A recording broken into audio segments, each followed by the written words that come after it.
Bom dia a todos e bem-vindos a mais um espaço Mundo Azul, o canal criado por mim, professor reformado, aposentado, e que não quis perder a oportunidade de fazer a utilização racional das tecnologias para continuar a ensinar a todos os interessados aquilo que fui aprendendo ao longo dos 40 anos que servi, portanto, diferentes instituições, entre públicas e não públicas.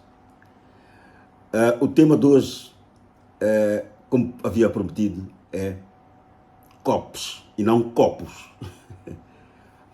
COPs e a sua relação com os países desenvolvidos e os países não desenvolvidos. Os países ricos e os países pobres. Atenção, pormenor.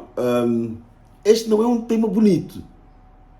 Não é um tema atraente.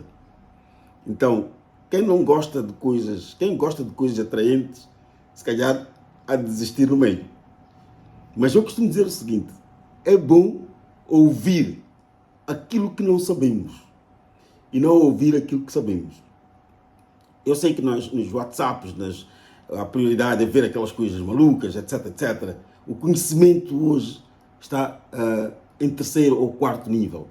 Mas eu aconselho aqueles que me acompanham, aproveitem, porque o conhecimento que eu tenho não é algo que eu inventei. É algo que já foi inventado, já foi decidido. E é para o conhecimento público. E as Nações Unidas apoiam, desde 1992, disseram que todas as iniciativas de cidadãos de boa vontade que abracem uma causa, e neste vosso canal, nós juntos abraçamos uma causa, é a causa de não ao aquecimento global. Se fosse um político, eu diria, vamos dizer todos juntos, a nossa causa qual é? Não ao aquecimento global. E é com base nisso e no respeito aos consumidores, aos seres humanos, à vida, à nossa vida, à vida dos nossos filhos, dos nossos netos e bisnetos, que nós vamos ter estas aulas e estes ensinamentos. Em 1992, conforme se lembram, entrando diretamente para o nosso tema, os países reuniram-se no Brasil, no que ficou conhecido como a Cimeira da Terra. Okay? Foi nesta Cimeira da Terra em que também participou o nosso presidente Joaquim Chissano, em junho de 1992, em que os países adotaram o que ficou conhecido como a Convenção Quadro das Nações Unidas sobre Mudanças Climáticas. Olha, é um dos instrumentos base, eu posso considerar, se calhar, é um dos instrumentos mais importantes que surge na sequência da Agenda 21, que também falamos, portanto, que é a agenda. O que é uma agenda? Né? A nossa agenda dos próximos dias, nós temos escrita no computador, num bloquinho, ou podemos fazer a nossa agenda à mão. Nos bairros, no campo, não temos acesso à agenda, a gente pode fazer uma agenda, um bloquinho, e escrevemos lá o que vai acontecer. A Agenda 21 é um documento que foi elaborado pelos países participantes. Portanto, foi elaborado pelo Conselho Técnico, aquele conselho que nós já falamos aqui, não é? Que é o Comitê Intergovernamental que trata as questões de mudanças climáticas. Este comitê apresentou, portanto, a Convenção Quadro das Nações Unidas e em 92 esta convenção foi aprovada. Esta convenção, meus irmãos e amigos, dizia tudo, mas tudo que tem a ver com o fenómeno de mudanças climáticas, queimadas, descontroladas, tudo o que tinha a ver, portanto, com o problema que o mundo enfrenta, que é o problema que atinge o nosso globo terrestre. Como sabem, o globo terrestre, de que já falamos, não é? Ele tem uma envolvente que é a atmosfera. E este globo terrestre portanto, aquilo que nós dizemos que é o céu, que está mais ou menos a 30, 40 quilômetros, não é azul, não existe aquela cor, não é? Mas a imagem, o alcance dos nossos olhos, leva-nos, portanto, o limite dos nossos olhos é aquela camada que depois se torna azul, como reflexo das águas dos oceanos, não é? E também como resultado daquela camada de ozono, não é?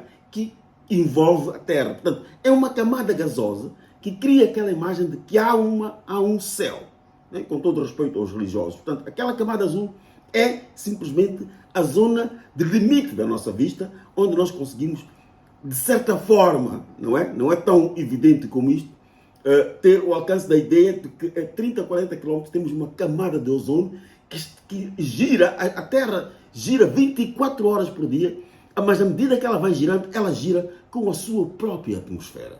Okay? Dentro desta atmosfera é onde nós vivemos. O que acontece dentro desta atmosfera é o que acontece também dentro das casas.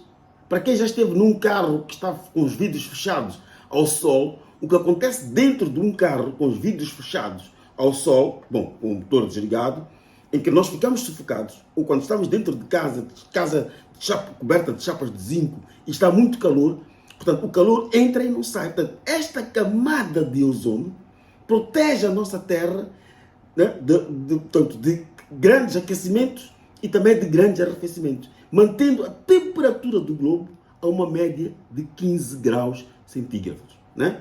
Em que na nossa zona, em África, chega a 30, 35, enquanto que nos polos chega a cerca de 0, menos 3, menos 4 graus. Okay? Portanto, esta atmosfera ficou afetada pelas queimadas que os homens, portanto, vão fazendo nas suas atividades. Para além disso, há também a Revolução Industrial que começou há 250 anos na Escócia, onde, por sinal, foi em Glasgow onde se realizou a última das COPs, dessas reuniões, o ano passado. Ok? Então, o que aconteceu foi que os países disseram, olha, temos que fazer alguma coisa pelo ambiente. Aprovaram a Convenção Quadro das Nações Unidas e, a partir dali, decidiram que de 5 em 5 anos haverão grandes encontros de chefes de Estado, mas periodicamente haverá outros encontros em que os chefes de Estado também vão participar, ou os técnicos, os seus representantes dos governos, para analisarem e avaliarem, portanto, a evolução do cumprimento do que ficou decidido, que seria tudo na base de algo que ficou designado de responsabilidade comum diferenciada. Repito, tudo foi feito, teve como pilar, se assim quisermos dizer, o princípio da responsabilidade comum diferenciada. O que é que significa? Que todos nós, África, né? Europa, ok? Europa Ocidental, né?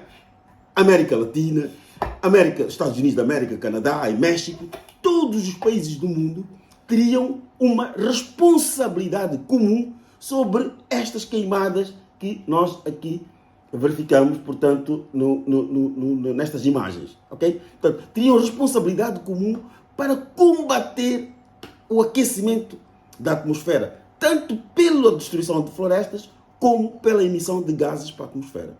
Então, as COPs, que iniciaram em 1995, na Alemanha, foram guiadas por esta iniciativa. E o objetivo das COPs era reduzir o aquecimento global.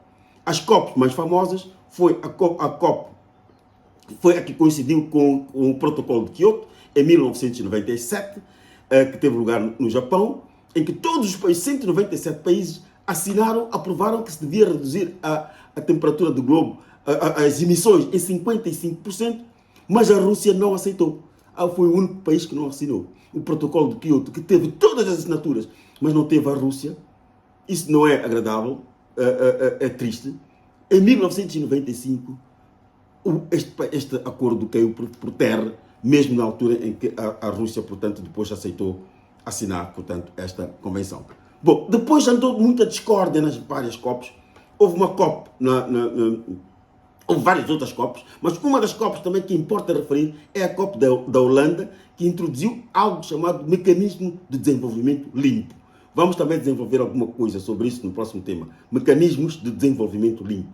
Quer dizer, em poucas palavras, desenvolver de forma limpa. Portanto, temos que fazer a nossa produção agroindustrial, mas usando tecnologias limpas, menos poluidoras ao ambiente. Foi também aí onde se desenvolveu o princípio da venda de créditos de carbono. Também vou explicar na próxima aula o que são créditos de carbono, não é? E também foi aprovado algo que foi conhecido por RED+, ou RED e depois RED+, quer dizer, redução do desmatamento. Tinha a ver mais com o componente de florestas e atingia mais a África e América do Sul. Quer dizer, todos os países, né? Mas essencialmente estes que mais destroem, tanto mais emitem gases para a atmosfera por via de queimadas descontroladas. Agora vamos dizer 2, 3 palavras sobre o que são países desenvolvidos e o que são países em vias de desenvolvimento, ou países ricos e países pobres. Um país é dito desenvolvido ou rico quando o seu produto interno bruto, dividido pelo número de habitantes, não é? Dá um número que é aceitável. Quer dizer, em que nós temos mais de 10 mil dólares por pessoa. Chama-se PIB per capita. Ok? Portanto, países cujo PIB per capita é muito alto são normalmente países desenvolvidos. E países pobres são países onde o PIB per capita é muito baixo, chegando até a dar as pessoas a viverem com menos de $1 por dia. Mas as Nações Unidas verificaram que este indicador sozinho ele não resolvia o problema, e na década de 90 aprovaram o que ficou conhecido como o Índice de Desenvolvimento Humano. O que é o Índice de Desenvolvimento Humano? É um conjunto de indicadores que incluem a educação, a saúde e o rendimento. Portanto, um país pode ser desenvolvido, mas tem que ter um nível de educação, tem que ter doutores, licenciados, mestrados, tem que ter pessoas formadas com a 9ª classe, não pode ter analfabetos, tem que ter analfabetos zero. Portanto, este país, e também ao nível da saúde, assistência médica, número de médicos por habitante, número de camas por paciente ou por cidadão, tudo isto conta, portanto, para se considerar um país desenvolvido. Este é um tema introdutório. No próximo vamos desenvolver um pouco de cada um destes elementos para perceberem melhor cada uma destas coisas. Mas antes mesmo de terminar, importa dizer que juntaram-se estes elementos, a educação, a saúde e o PIB, e introduziu-se um coeficiente que varia entre 0 e 1. Os países que estão mais próximos do zero, que têm um índice de desenvolvimento humano mais próximos do zero, são países pobres. Os países que estão na intermédia são países razoáveis, né? Normalmente são os novos países industrializados, e os países que estão próximos de 1 são os países desenvolvidos. Ou seja, quem tem um índice de desenvolvimento humano de 0,1, 0,2, 0,3 e 0,4 é um país pobre. Quem tem um índice de desenvolvimento humano de 0,5, 0,6 e 0,7 é um país razoável, minimamente desenvolvido. São os novos países industrializados. E os países que têm acima de 8,